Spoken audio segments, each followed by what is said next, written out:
这个一定要仔细听，宝贝们一定要仔细听，一定不要穿正红色、大红色，一定不要穿。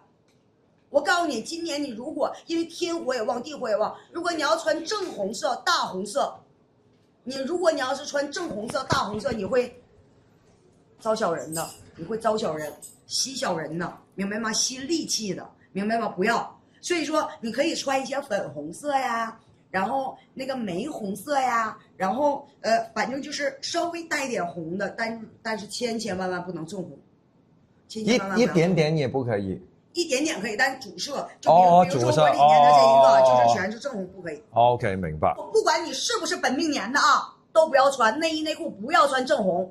即係初一還是說今天開始啊？因為今天年29到最好是能到大年15元宵節。哦，即係說初一到初15。但是如果你要請不到的話，你就請到那個初八唄。哦，初八。嗱，呢個講法咧，唔係就係佢講啊。昨天也有人說過，昨天直播也說這統一番話，一模一樣嘅說。